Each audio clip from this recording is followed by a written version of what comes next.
On the Peace, Love, Moto podcast, our themes are peace, love, and motorcycling, and how those three intersect. But honestly, I think the most important of those three is love. Learning to love and take care of yourself first, both mentally and physically, which makes you more equipped to love others, to take care of others, to demonstrate that love to those in need. Now, some riders in our global motorcycling community, they step right out, risking their personal finances and for some, even risking their lives in order to demonstrate that love for a very hurting world. One such person is Neale Bailey, a man who has literally put himself in harm's way on the front lines of the war in Ukraine to save others. So, my friends, I challenge you today to open your heart as you listen to this conversation with a hero who happens to be a motorcycle rider. That's my new friend, Neale Bailey. Thank you so much for joining me today. Stay tuned.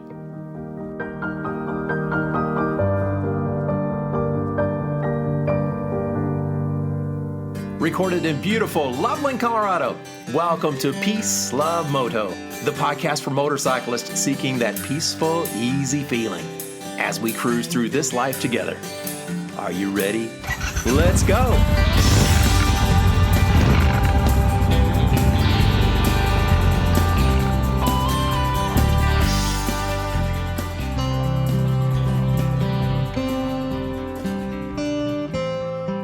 Neale Bailey, thank you so much for being on the podcast with me today. Well, thanks for having me, Ron. This is going to be fun. Yeah, absolutely. And you were in North Carolina, if I'm not mistaken? I am in Charlotte, North Carolina. Yeah. And we have snowstorms going across the U.S. right now. Are you involved in that? It's pretty cold, and I think we've got snow. They're calling for snow in a few days. Yeah. I think we're going to drop down to the 20s tonight. We're in about 30s now. It actually is quite nice all week. Sunny and probably 40s, but it's dropping. So yeah, we're going to get some weather. Yeah. Well, that's life around here, but we've always got spring to look forward to. We do. Speaking of that, so describe to me, and I ask everybody kind of the same thing, the motorcycling thing. That's our thread, right? Right. Motorcycling. How did that come into your life? I was a kid in school in Scotland when I was probably 13, 14 years old. I got very interested in motorcycles. They just were kind of a cultural thing growing up in England. I mean, there was plenty of motorcycles on the streets and there was plenty of culture around it. So I suppose when we were 16, we were allowed to have a moped, 50cc. So we really probably spent, myself and other guys that got into motorcycles, we probably spent sort of 14 and 15 years of age just lusting after the days we could get on something with an engine. And then had a moped at 16, and then we could ride a motorcycle at 17. And back in those days, you could have up to a 250cc machine, and then you had to take a test to get anything bigger. And so I had a moped when I was 16. I had a Yamaha 125 that didn't work out. Then I had a Honda 250K4, and I moved around and traveled a bit, so that went. A Suzuki 125 came, that went. Then a Honda 125 came and went. XT 500, and slowly started moving up to the bigger bikes. So once I got on the bikes, probably when I was 17, and never, other than for traveling, never really got off them, if that makes sense. And that now would be, I hate to say this, is that about 40, 45, 47 years? Mm-hmm. So it adds up. Yeah. You don't realize how long you've been at it, right?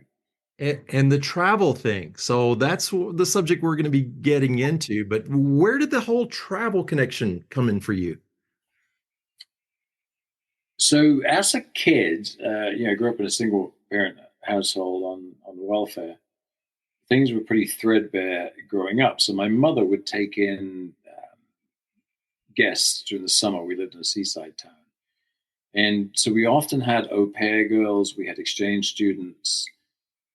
And I think growing up in England, we were much more exposed to a culture of world travel and travelers and, you know, nature shows, travel shows, and stuff of that nature. So when I was about 13, my mother won some little like lottery ticket thing. It was called a premium bond, that you buy these little bonds in the post office, and occasionally you would win a penny. And she won 50 quid on this premium bond, and you know, used all of it to send me on a school trip to Italy. Oh, And I got to go to Venice and Florence and the Uffizi, and got to see the Leaning Tower of Pisa. And we rode there on a train. And you know, I distinctly remember throwing buckets of pasta out of the window as kids because we didn't know what pasta was, right? We grew up in England on beans and potatoes. We're like, what's this curly crap in this metal container? So, you but I think that stuck with me. And then the books that we were reading at the time, I did my first trip out of Scotland when I was 15. I hitchhiked down to England. I left school and left home when I was 15. And I was in Europe by the time I was a teenager, backpacking around Europe, cutting grapes, picking grapes in France. And then I stumbled into Ted Simon, Jupiter's Travels. oh yes. Oh yes.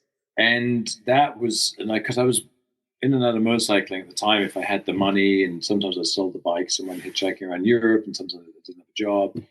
And I think that really cemented the idea of motorcycle travel if I could afford it, which at the time I couldn't. And also there was a really good book, Helga Pedersen had written 10 Years on Two Wheels. But I think, fundamentally at that time, a lot of the reading I was doing was very much travel focused. To the Ends of the Earth, Sir Ranulph Fiennes, who happens to be the world's greatest living explorer. And I would imagine that 99 out of 100 people wouldn't even know who he was. And he's the only man in history to actually walk by his own devices on and off both poles, North and South Pole, in one circuitous journey. And it'll probably never be done again. And, so this book was a great inspiration to me. And there was constantly crazy English people proving theories. There was a guy called Tim Severin wanted to prove that St. Brendan, an Irish monk, had actually found Newfoundland before the Vikings and before the Brits or the English went across, or the English, I would say, went across there. So he built a leather-hulled coracle, and they sailed and paddled across to Newfoundland to prove that St. Brendan, the Irish monk, had done it. And actually, what's interesting is I was in a church in Stockholm one time, and some of the myths and legends of St. Brendan are on the walls, on the ceilings of the church. Oh wow. This was the sort of stuff that I was getting influenced by constantly as a kid. That was what I was reading. It's what I was interested in watching. And I think, so started, one thing led to the other, and it just grew into a life of travel and motorcycling. Yeah, and this turned into a career as a journalist and photographer, right? It did, yeah. There's a couple of key points back into when I was young. One that I'll come back to later, in the trip that I just took to Ukraine a couple of weeks ago. And then the second thing was when I was 18, I left home, scratched around with a bit of education, didn't really know what we were doing. Britain had horrendous unemployment back at that time. The famous pop group UB40, you all know the Red Wine song. Well, they also had a very famous song called 1 in 10. And what that was about was 1 in 10 people in England was unemployed. And unemployment never cuts neatly. So in my home area, we probably had 30 or 40% unemployment, being a seaside town with no industry. So most of us, we would be kicking around with very little chance of a job. So that really shaped a lot of what I did. And to that end, I went to just outside London when I was 18, and I did 7 months full-time voluntary work in a school for essentially orphaned, maladjusted, and abandoned children. Oh. And I worked as a volunteer house parent. So they gave me a little studio and my food and about $10 a week. And I was very involved with the day-to-day, living for the kids, getting them to school, getting them meals, playing soccer with them, doing games, homework. So I had this real immersion of doing voluntary work. I worked for 7 months, essentially not for money, and not to be disrespectful about your country, but very few people here. The only reason people work here is for money. They don't, not all, it's such a focus. It's you build a business so you can sell it to get the money. You get a job to get the money. It's like, so I think it definitely changed my thinking about work and life and what we should do. And especially, I think the books that I was reading, and I think if you read 10 Years on Two Wheels, Helga Pedersen, Ted Simon's Jupiter's Travel, To the Ends of the Earth by Sir Ranulph Fiennes, each of those three books is about tremendous human endeavor and achievement and insight to the world that we live in. And sure, maybe Helga made some money on the book at the end, and maybe Ted made some money on the book at the end, and he sells them now. But and Sir Ranulph managed to get his on and off the poles, and maybe he made a bit of money at the end. But none of the books were about taking off to go make some money. They were going to see the world or do an exploration, and I think that was a big influence. And I ended up meeting a gentleman by the name of Shelby Tucker. Met him in Nicaragua in 1985, and it was during the Sandinista Contra War, so it was an interesting time to be traveling through Central and South America. And he was just this real minimalist who spent his life hitchhiking around the world and writing books. He's written some amazing books in his later life. He's the only guy to cross Burma, northern Burma, and live to tell the tale because no one else has ever done it. He's written books about Africa, hitchhiking to India. And he was just a really big influence in my life on living frugally, not wasting a lot of money, hitchhiking when you could, traveling, utilizing a small, cheap motorcycle, see more, do more. There was not 1 ounce of his persona was let's go make some money. It was all about how can we travel more, write more, and do more. So I think I was very, very lucky to have these influences as a younger man. Yeah. I think you mentioned that you were raised by a single parent. Yeah. My dad had a geography problem. He kept ending up with this little fellow and the wrong woman, so off he went. Okay. Well, I was trying to remember. I believe it was Mark Hawa, the founder of the Distinguished Gentleman's Ride, who was explaining to me his need to support such a thing as the DGR in support of men's health, for example. And I asked Mark, where did that come from? He went on to explain it came from his parents. And I believe he said he had a disabled brother too. And his parents instilled in him and his brother that you should be the one to go open the door for someone who can't. And so is that an influence like that you had that you maybe from growing up? Or was it just something that came along as you did your own self-study and exploration? I think growing up in England at the time that I did, and I don't know that it's the same now, I can't speak for it because I've been gone so long, but we definitely were, philanthropy was, it was definitely very much in my mind. I mean, I watched my mother, I watched her 88 years of age having a coffee morning with all the little old ladies from where she lived. She would go drive and bring them around for coffee, and they would all put money in a little tin that she would take to the lifeboat men because the coast of England where I'm from has got a particularly violent ocean. This thing was channeled it. And all of the lifeboat men in that area are volunteers. And all the funding and everything is done by fundraising. And here's my 88-year-old mother. She was still fundraising for these various causes. And, I don't know if those little old ladies come up with 30 quid or 50 quid for the coffee morning, but it helps launch lifeboats. And so it's been ingrained in me since I was very young. And I think that I watched a lot of people, they would run, TV personalities would go run a marathon for charity, or they would cycle from John O'Groats to Land's End for charity. And again, these books I was reading were very much travel focused. And I think, when I came out of the home for the kids when I was 18, I went through a very selfish phase of drugs and crime, and we were all unemployed, so we were just a right bunch of little bastards. I mean, if you could think it, we were doing it. Because we had no jobs, we had no money, and we had all this time on our hands, and we were all quite bright kids, and of course we just got into a whole lot of trouble.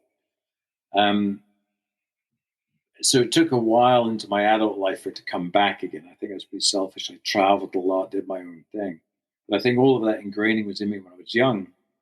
And it leads me to a story in 2023. I was doing my second motorcycle trip around Ukraine since the war broke out.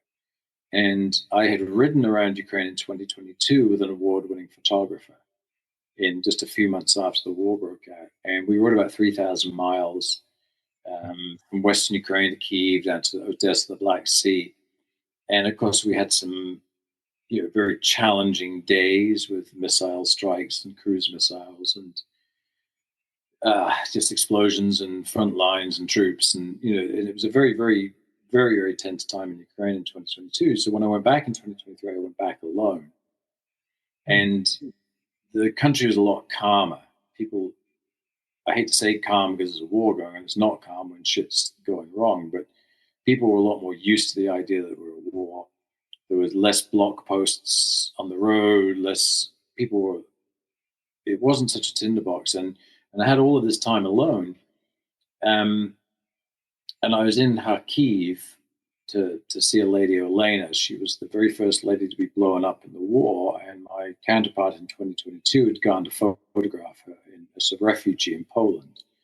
She had done an exclusive with the Daily Mirror or the Daily Mail, I think. And if you go back into the early historical photographs of what is now a lengthy war, you will see Olena's face.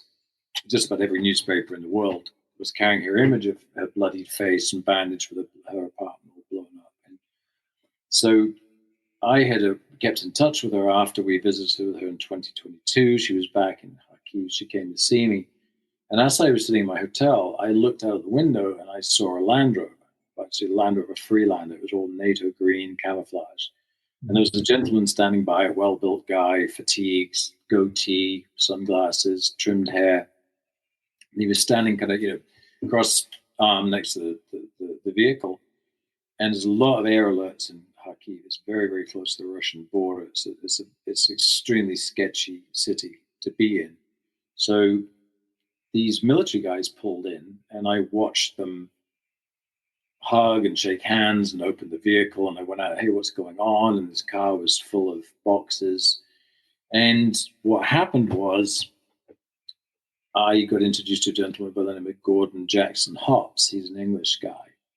And he has a small entity called Operation Freelander, where he takes old Land Rover Freelanders that people either donate or he buys them cheap, works with a company called Freelander Specialists who completely go through these things. If they need an engine, it gets an engine. Need a drive shaft, it gets a drive shaft. They get new alloy wheels, bigger, better tires, spare wheels, belts, hoses, plugs, you name it. That car is as perfect as it's going to be. Sprayed NATO green, filled full of supplies, and Gordon drives them to the front lines. And suddenly, when I looked out the window and I saw that car and I heard Gordon talk, it took me right back to being a kid in England. And this actually does come to your part about how did I get into philanthropy. Yeah. We had a television show called Blue Peter.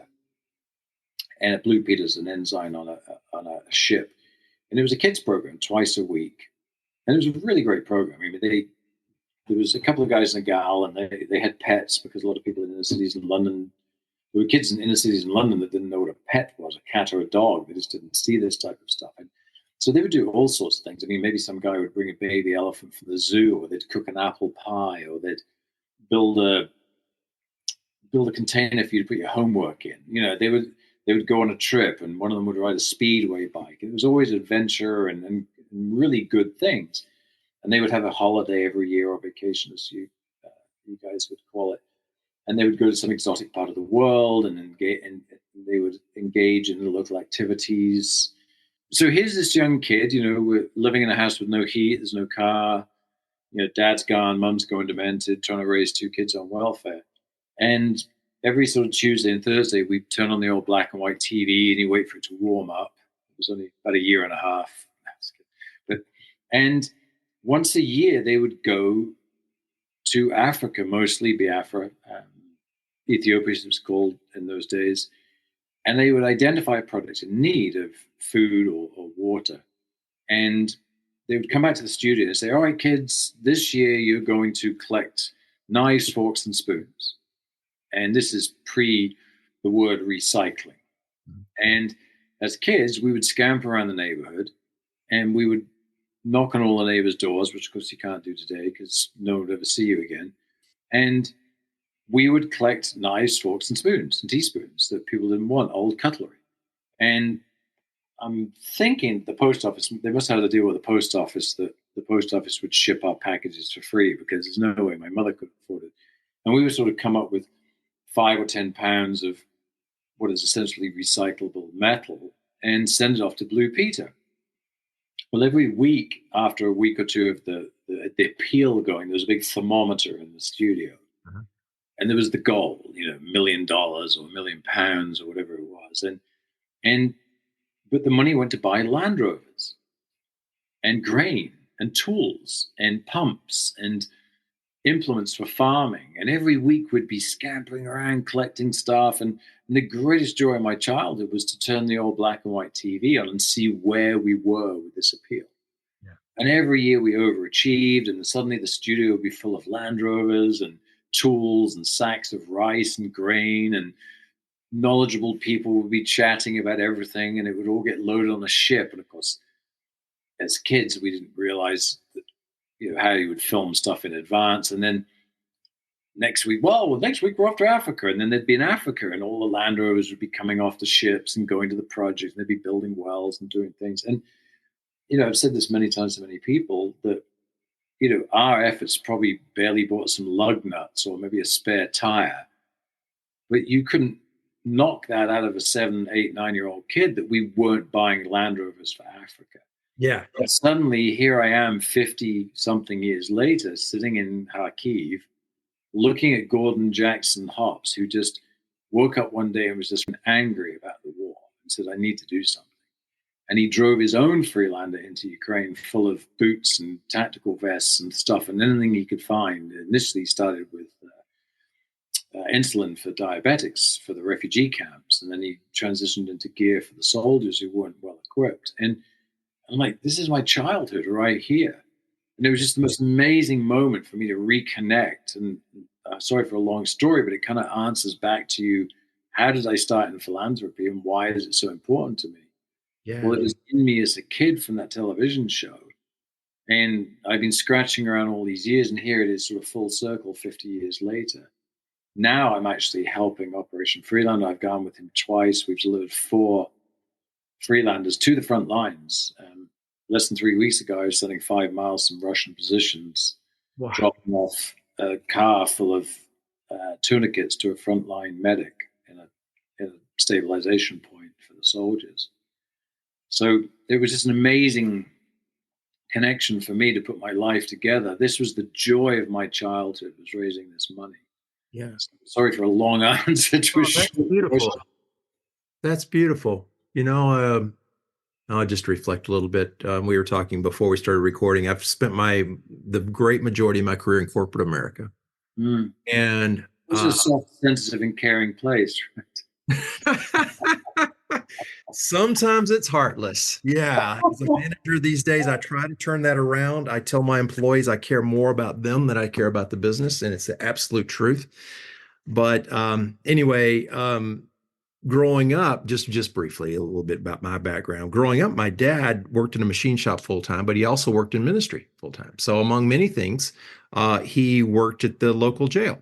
And so he was the jail chaplain there, and eventually was in charge of all the programs that come in to help people that are incarcerated and who are most likely going to get out. So let's make them a little bit better person now and prepared to go out to this real world to make a change in their life. Anyway, all that being said, here I've spent my life in front of a computer doing, I'm not sure what I've accomplished, honestly, in 30 years of doing it. I don't know what I've accomplished, but I'm trying to accomplish it now. Had a house, raised kids, took care of business, right? Yeah. I'm trying to accomplish that now through this little podcast and in interviewing, talking about peace of mind, the importance of that, and love for other people and love for yourself. And then I'm lucky enough to run into people like you and Kiki Adim, Kirsten Madura, so many others who see a real need out there, and then they have the heart for it too, the heart to step out into a dangerous world that is a risk to your life, a risk to your finances, a risk to everything. But you do it anyway. The bigger risk is not doing it. You know, that's what I keep hearing as well from people like you. Yeah. And I think that I just feel very privileged to do what I do. You know, I mean, like I said, meeting Gordon and you know, I just love his can-do attitude, and it just, how many people get to physically see their child, the joy of their childhood in front of them in Ukraine in the middle of a war, and go, yeah, now I know what I'm about.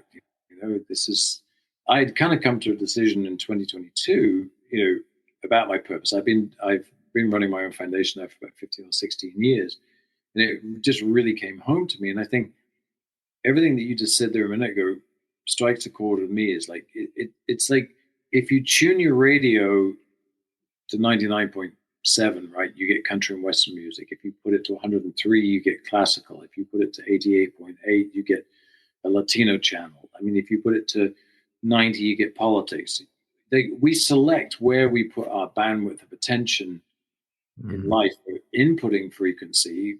Why can we not select the bandwidth of what we output? Let's put our radio station on philanthropy, peace and love.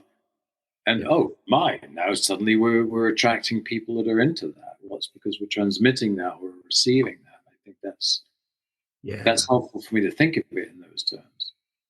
Yeah. Because what you're fighting is a massive machine that doesn't give a shit about anybody but making money. It just wants to divide you. It wants you to look at me and say, you're the wrong race, you're the wrong color, you're the wrong religion, you're interested in the wrong politics. I'm gonna feel good about myself thrashing, trashing, or bashing you. And that self-righteous indignation is going to drive me and fuel me to feel good about myself because I'm not you. As opposed to going, hey, I don't know who you are. What are you doing in life? You know, what do you think? What can we do? Can we help? Is there something good here? That's exactly it. We're turning into a isolated society, getting our thrills from watching other people suffer. I know that sounds terrible, but that seems to be the way it is. And I try to tell a number of people whenever I get the chance that let's be really careful about what we watch, because the good news doesn't make the news. It's all the bad news. And if we are just constantly bombarded with all of that, oh, this is just a terrible world, it's all falling apart, and I just give up. If we of that mindset, yeah, it's easy to. We're going to give up. I mean, if you never took your radio station off country and western music, you would think that there was no other music in the world. Yeah. Right. And it's so not true. I mean, clearly there is more good in the world than bad. Next time you go for a medical procedure, right, and something enters your body for whatever it is, just be really glad that somebody took the time to design something small enough and innocuous enough that it doesn't hurt like hell when it happens. That's a good part of the world. I mean, if you suddenly broke out in some mad rash, right, and you suddenly started vomiting, you can be in an intensive care unit in a number of hours with the best medical attention in the world, right? That's a good world. That's because kind people and good people are thinking how to improve the quality of healthcare. They're not just going, oh, fuck it, let's just chop their limbs off. They don't need us to rebuild this thing, or, oh, just let them die. You know, they don't need pain medication, or they don't need treatment. I mean, the world is full. It's more good than bad. It's just the good doesn't make the news because it doesn't sell.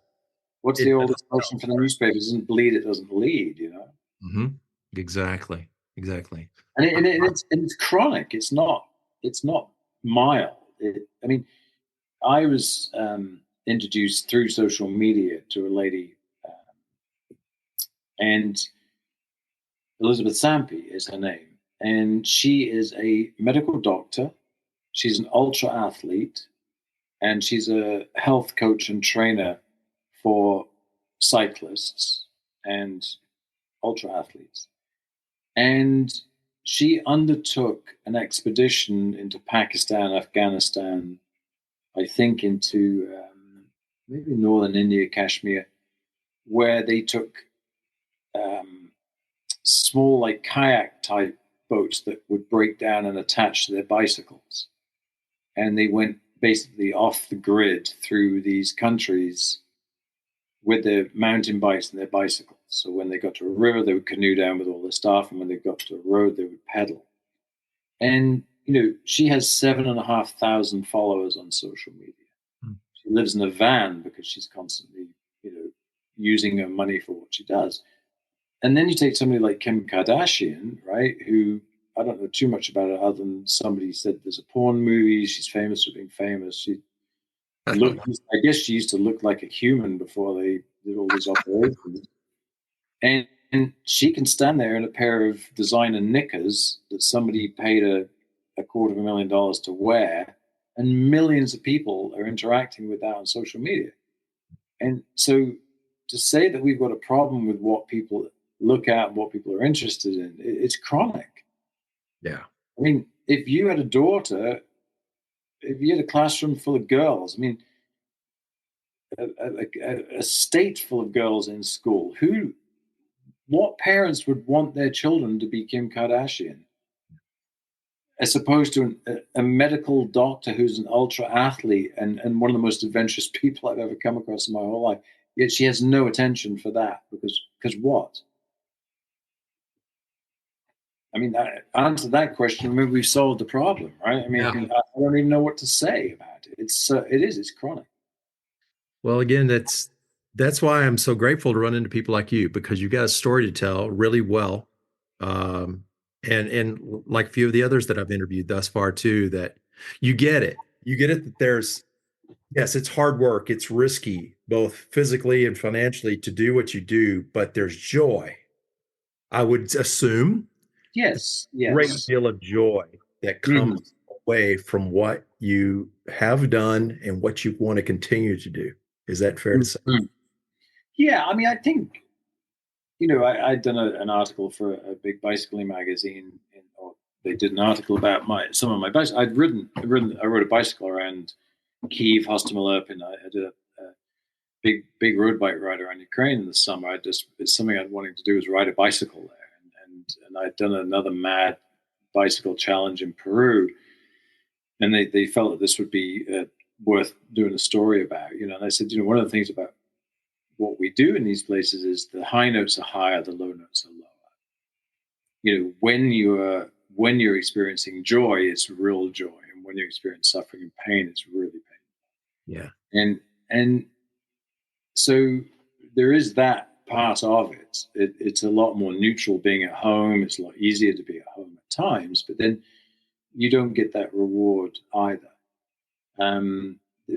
It's hard to explain. There's so many moments. There's a young lad called Nazar I did a story with, and he had lost his lower leg in an explosion in the fairly early part of the war, and just going through this insane journey from the battlefield to when I met him, not discounting the journey that he took from the day that the missiles started exploding in his country and signing up in the war and what he went through. And he went through 17 surgeries and nearly died numerous times with infections. And I was there the day he walked on his new prosthesis. Wow. And I've actually got a video of us just hooting and hollering. We were just so over the moon and hugging and taking pictures. And it was just, this was months and months and months since the day he blew up that he was back on 2 feet. And so you can't replace those moments of joy. They're just so incredible. Even out of such tragedy, you can still find that level of joy. Yeah, yeah. I want to shift gears a little bit and talk about Wellspring International Outreach. Yeah. Would you mind sharing with the listening audience what that's all about and the association with Ukraine and Peru and so forth? So I think, I'd said earlier on, I kind of went into my selfish phase when I was young, and then I got into traveling, and then I eventually got into motorcycle journalism, and it kicked off when I did a charity ride in India. I rode across the Himalayas of northern India on Royal Enfields, raising money for a global cancer concern. And my children's mother, my wife at the time, treated cancer patients, and I was always an adventure traveler. I'd ridden around the world on motorcycles, or some of the world, as much as I could anyway. And so it made sense that we would go to India, ride motorcycles, have an adventure, and do some good for the planet. And that kicked off my motorcycle journalism career. And it went really fast and really hectic. Marriage, young kids, went from writing a story that went into Rider to suddenly flying around the world, testing brand new motorcycles everywhere, to starting a TV show with a famous car personality. And, writing for magazines, creating video for manufacturers, making television, even being recognized for being on TV, from just being some kid out of nowhereville. You're standing there, people, hey, you're Neale Bailey, and love your TV show and love your stories. And so there was a lot of really exciting things coming out of it. And I had met Father Giovanni in 1995, and this was when I went to Peru the first time. I'd ridden from Guatemala to Peru on an old GPZ 550 back in the days of dirt roads and paper maps and all that stuff. And he'd made a profound impact on my life. And I learned that he died in the early 2000s. So for a number of years, I was thinking, I want to go to Peru, I want to go to Peru, I want to go to Peru. And it wasn't something that my now ex-wife was at all interested in. I did get to go to India, but that was the end of it. And so found myself divorced, doing television, writing for magazines. I thought, well, look, I've got a voice, I've got a platform here. So I went down to Peru to an orphanage that he used to support with his sister, and we did a medical mission. And I fell in love with a little girl called Kathleen, a little disabled girl. And the lady who looked after her, Sister Giovanna, who's still a very dear friend of mine to this day. And it put a hook in my lip that I needed to do something. And so I came home and I started a North Carolina charity. That turned into a 501c3. And I started fundraising for the kids down at the orphanage in Peru. And then I came to this crossroads in my life where I was really enjoying the TV show I was doing, but I felt like it wasn't deep enough. It was great. It was good family entertainment, but it was just a bit foo-foo. It was like, I don't know, it wasn't going deep enough for me. And I felt like the way I was going with the fundraising, I was going to be 185 years of age before I ever made any decent type of money. So I had this brainwave that I would create a television show about riding adventure bikes around the developing world and raising money for kids. And that was in 2009. So Wellspring had now become a 501c3. I was still raising money for it. But then from the spring of 2009 until the summer of 2013, I just worked like a madman to get a TV show on a big national network. And I ended up doing it in 2013. It was called Neale Bailey Rides Peru. And the whole focus was taking average riders on the journey of a lifetime to the developing world, Peru, to show them the beauty of the country. But then at the end of it, there was a purpose to it. They went to an orphanage, they had to do some work. And I hope the payoff for the audience wasn't just, oh, great, we went to Peru, tick it off the bucket list, here's the pictures, here's the kitsch. We actually did something. We helped lives and we impacted lives. And the viewer, hopefully, I was hoping would get an impact of what we were doing. And that ended up becoming Neale Bailey Rides. And that was 2013. And the money we raised, of course, obviously went through Wellspring. And after the show, I opened up a new project in South Africa. Then I opened up a new project in Kenya. And then COVID came along and we shut both those projects down. And then obviously the war kicked off in Ukraine in 2022. I went in, so then we started to support Ukraine, injured children mostly. And now we're supporting an orphanage in Ukraine. So that's the kind of snapshot version of what Wellspring has been about. So it's been running since, really started with that medical mission when I decided I needed to do something in 2008. I think we were 501c3 by late 09, 010. So all of these adventures always keep coming back, essentially, to the idea that we're raising money for kids in the developing world. Yeah, yeah. You know what came to mind for me, Neale, was I really enjoyed Charlie Borman and Ewan McGregor's series on Long Way Round, Long Way Down, and Yeah. Long Way. I enjoyed that a lot. But what was most significant to my wife and I was to watch was their connection with UNICEF. Mm. And that, yeah, it's one thing to go to various places and, oh, let's get a picture of this, let's get a picture of that, or whatever. But it was another very significant thing for us to watch, that they had the UNICEF stickers or wherever it was on their bikes, and then Mm. they showed up. And then watching their what I felt like was very genuine responses to what they were seeing of these children. I mean, it's one thing for us as adults to lose a loved one, but a child, I just can't imagine. Just can't imagine. And especially then reflecting on a war-torn area, Mm. without a mom and dad or a loved one to hold on to, and then all this destruction all around. I can't imagine what they must be feeling. And for the caregivers, such as yourself, Mm. to go and know that you've got a free ride home. I mean, hopefully you get home safely, but you've still got a free ride home. Yeah, I mean, and that does weigh on you somewhat, because you do understand, hey, I can leave here. But I think, if I just was to focus on Ukraine, I mean, that's kind of a Reader's Digest version of 15 years of doing Wellspring, and Hmm. the twists and turns that have brought it to here, and the money that we've raised and the things that we've done. Well, Ukraine has been very similar in ways as well, because I've actually been there 5 times since the late spring, early summer of 2022. And it's taken multiple visits to know what I know now, or to be able to figure out what I know now. Hmm. And I think one of the biggest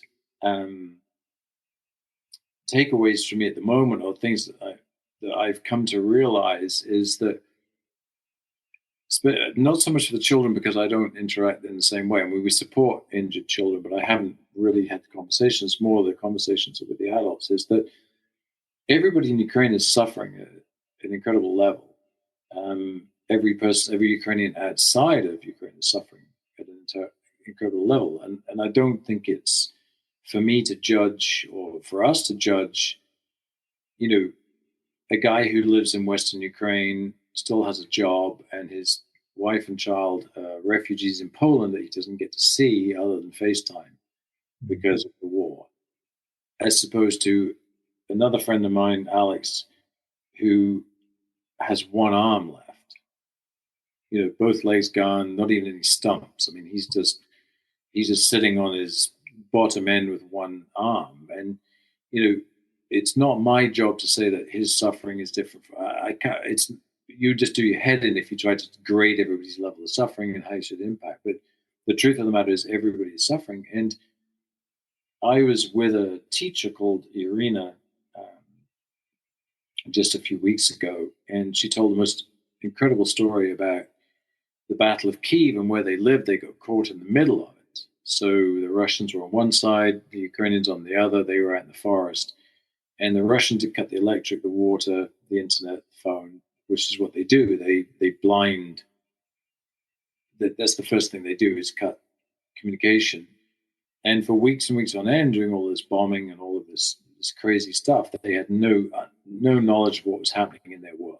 If the whole of Ukraine was on fire, if the Russians were, they just didn't know. And eventually they ran out of food, and she had to get out, and she managed to get out. And of course, that was a whole thing in itself, when she realized that the whole of Ukraine was not exploding the way things were near her. And then she loaded up a van and went back in with food to help disabled people in the village. And it was one of the most compelling stories. And this beautiful teacher, she just teaches little kids in school, and they've got a house and a husband and a dog and kids. And here she is with this sort of superhuman story of what she had done during the early days of the war. And when she finished, I said, "You haven't told that story to anybody, have you?" And she looked at me, she said, "No." And then it's like, the light went on and stayed on for me, that Ukrainians can't tell each other their story of suffering, because they're all suffering. Yeah. And they have no outlet to tell that story.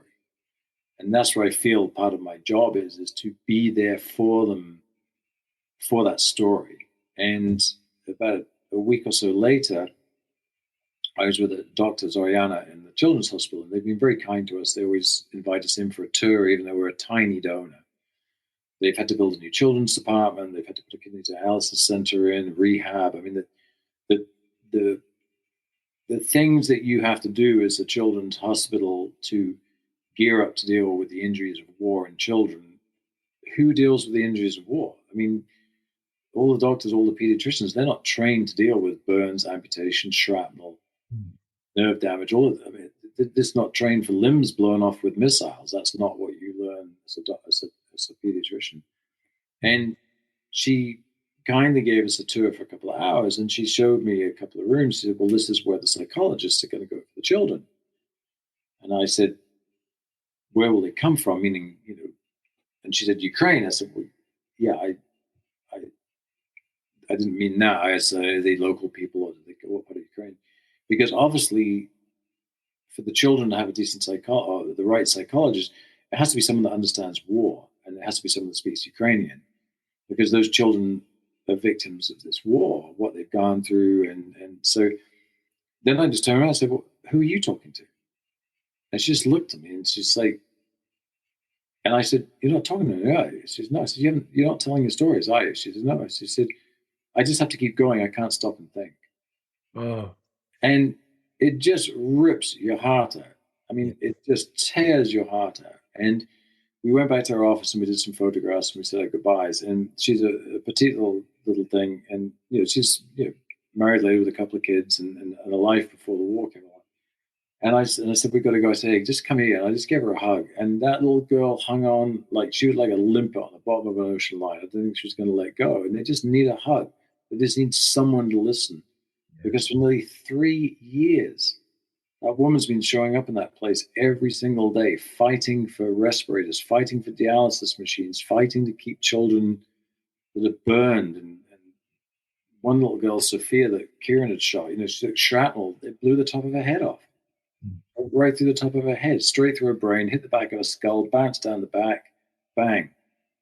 All the motor functions are gone, the brain's gone, she's still there, they've got to put her head back together, Little Romana guy we support, burned over 50% of his body, even his airways, all the muscles in his legs through to the bone. And this is what she's dealing with every day, And they've got no one to talk to. So that's been a big revelation for me, is that I've just got to go back and let these people tell me the story. And my goal for Ukraine, maybe I should speak it into existence, if I could find when I find the right TV network or show or whatever, I want to do a series, Women at War.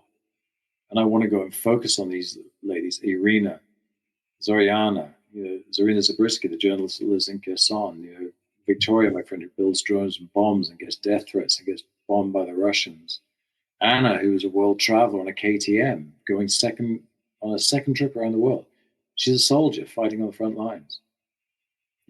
Rebecca, she's American. She just went at the beginning of the war. She's a medic 5 miles from Russian positions. All the windows are blacked out. They've been bombed out numerous times. Someone's got to let these ladies tell their story, because they can't tell it to anybody. That would be me. And secondly, I think the world needs to hear them, because without them, Ukraine wouldn't be in the fight. Yeah. Neale, my hope, just like when we first started talking before we started recording, my hope is that at least one person will hear this story and feel I've got to do something. I want to do something. What, and I want to provide on the show notes links, whatever you'd like me to provide. We as a podcast, my wife and I as a podcast, want to make a donation, we will as well. But how can our listeners help? Well, I mean, obviously the easy and the straightforward thing is monetarily through Wellspring, because we have donation links. Monthly donations are better because I've got more budget to work with to take on more kids. Mm-hmm. And I know that a lot of people are very committed to other projects. It's not like there's so much need in the world. I mean, there's so many people sitting there going, this project needs money, that project needs money. And I get that, and I don't know that people should necessarily feel that they need to help my foundation do what we do. I think as long as we all do something, and if that something is a kind comment on a website, or maybe you say, look, I can't financially support Neale and what he's doing with these children, but hey, I have an elderly lady at my gym or my church or my complex or whatever, that maybe I'll just go have a chat with her and let her talk to me. I mean, I think it's the energy of what we're doing that helps. I mean, because in an ideal world, I'd love all the listeners to go on to Wellspring, click the donate button, send me a shit ton of money, and I got plenty of places I can give it away. Believe me, that would be ideal. But I think realistically, I don't know that it happens like that. Well, I'm really good here. I work in the IT industry full time, and I bash technology more often than I really, really should because it's made me a living. But that being said, that's how I found you. We found each other through Instagram and through this little podcast that's on Spotify and Apple Podcasts and other. No, and I think you're 100% right. I mean, it's easy to bash social media. I mean, there's a lot of really bad things about social media. There's a lot of really bad things about media, but there's also, the majority is that the world is good, or we wouldn't be here. And it does give us an amazing opportunity to connect. I mean, you and I would never have connected were it not for social media. Right. And, we can change the world. I mean, imagine the world we can change. Imagine there's a mother somewhere who lost her husband on the front lines, and she's got a child with a missing limb, and she needs a prosthesis. And one of your listeners goes, well, shit, I can throw a few $1,000 at that, or I can do this, or I'll step up and say, hey, I want to do X amount of dollars a month to support a single mother who's raising a disabled child in Ukraine. I mean, I had run into a gentleman recently at a Rotary meeting, and his daughter has adopted 9 children, 4 of them from Ukraine, and all 4 of them are disabled. I'm just like, what am I doing? Wow. I've started setting the alarm for about noon so I can get up every day. Mm-hmm. Yeah. I mean, he's adopted 9 kids, and 4 of them are disabled, and 4 from Ukraine. I'm like, oh, I gotta get my skates on here and do something, Yeah. Yeah, anybody wants to help, I'm super easy to find. I'm the only Neale Bailey on the internet the way I spell it. I'm like Tigger, I'm the only one. Wellspring, I can send you a link to. And I think it's just it's thanks for letting me run my mouth here, because I think this is how we do it, one at a time. We meet somebody. Hopefully, everybody who's watching the podcast feels that we're a community. They're obviously watching you because they like what you're saying and what you're doing, and hope that they can feel connected to our conversation today. Yeah, that's exactly why I'm doing this. Exactly. Because I can really get bogged down. I can really feel sorry for myself. I can get pissed off at the world because the coffee machine's not working.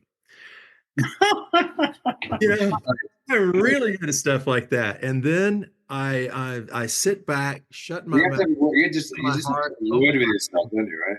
Yeah. You just take a hard look at the vast majority of the world doesn't have a fraction of what I have in front of me right now. What have I got to do? I think it's easy.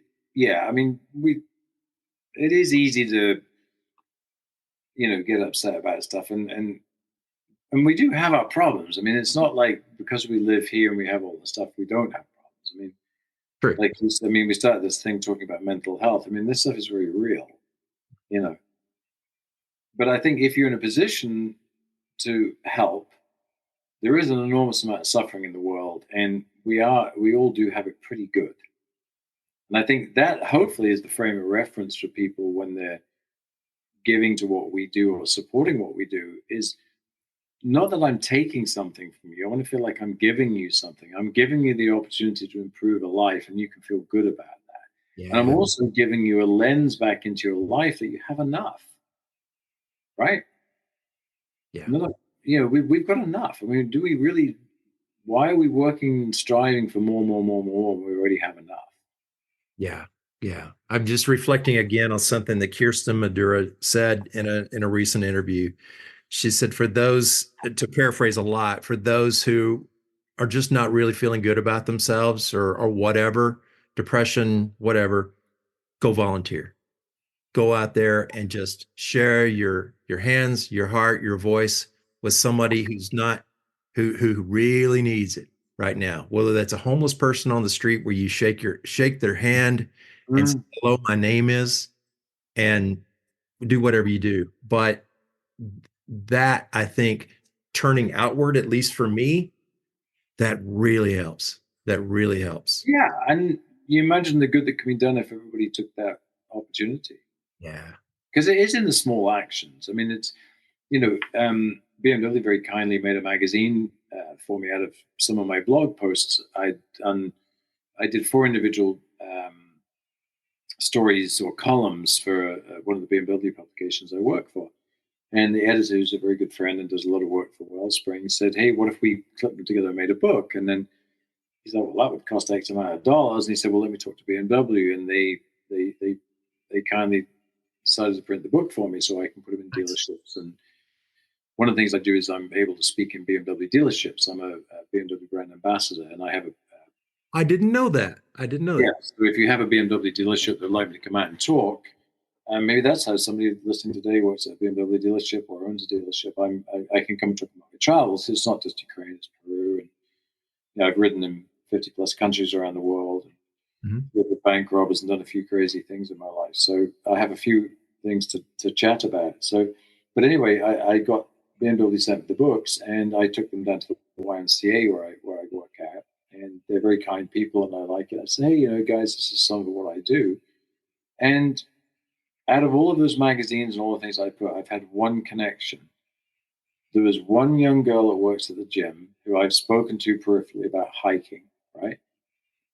She comes up to me and she says, "I spent 5 years working in Uganda. My degree is in business and not for profit management. And I just burned out in Africa, with so much, after 5 straight years with a few vacations. So I've come back, I've got a corporate job, but I'm looking to get into something. Now I have a tremendous volunteer, Wellspring, who understands not for profit, understands business. Yeah. Pretty type A, pretty driven, keeps me on track. We meet every Friday, and I've got a really great volunteer. She put out a newsletter when I went to Peru with my other project, and one of my very kind donors dropped a check for $10,000. Oh my goodness! Wow, that's wonderful. Yeah. I mean, my friend Teresa said I should talk about this more, and I don't. But I have actually raised over $400,000 for Ukraine so far.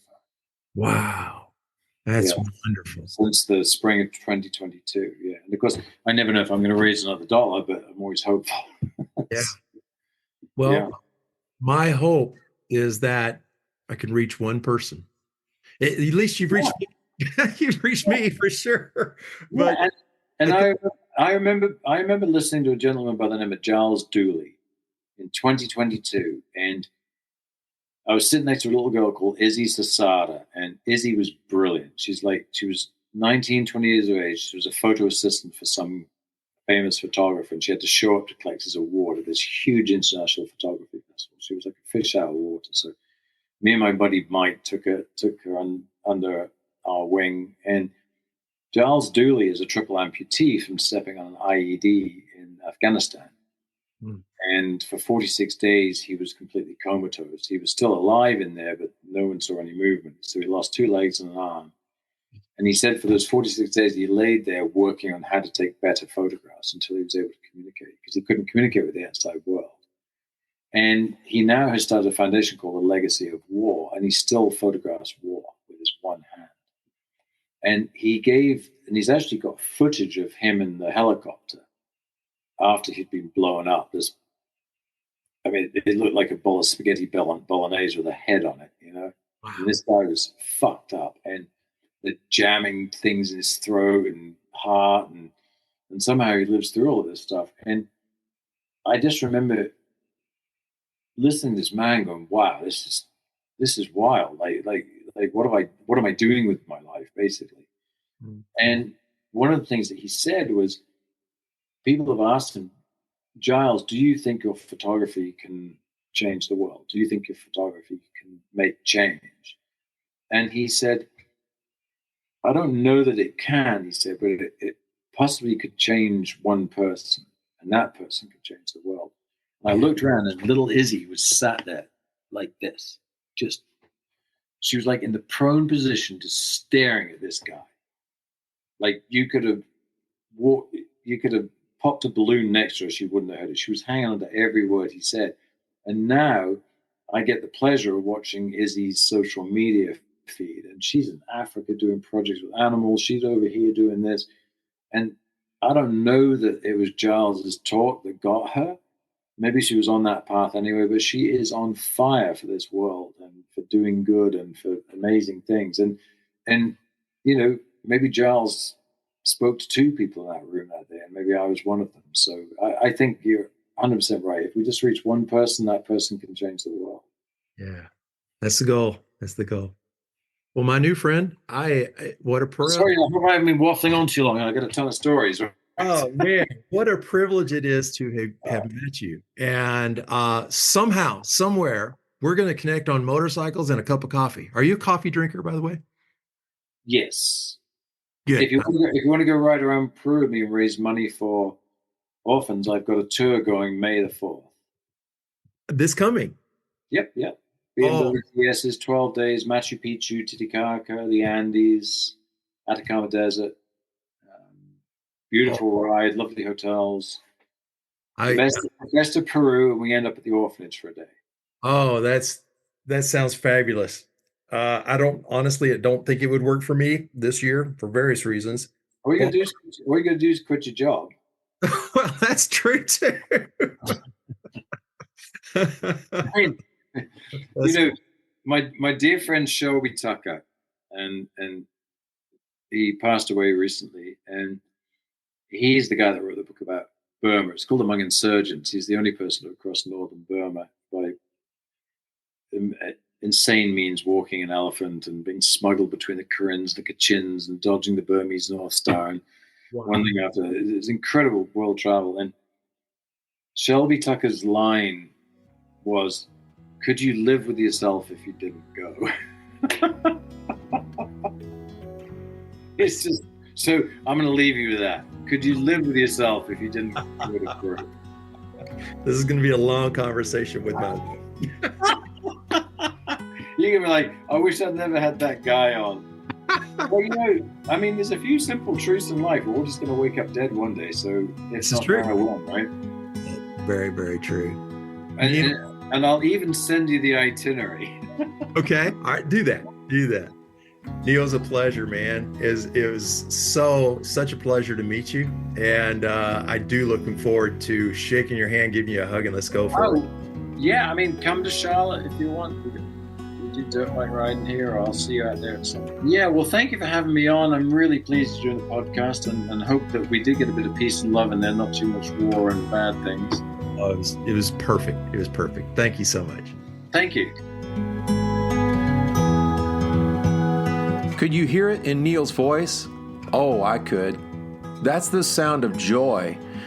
That's love through compassion and actions, even at your own risk. That's joy, my friends. That's peace of mind. What this podcast is all about. In conclusion, Neale and I encourage listeners to first recognize your privileges, recognize just how blessed you really are, and then go out and solve some needs. Find out what the needs are in the world and do something about it. A little thing or a big thing, whatever you can do. Check the link in the show notes to Neale's organization, Wellspring Outreach, to learn specifically how you can help. Until we visit again, my friends, I wish you peace and I wish you love.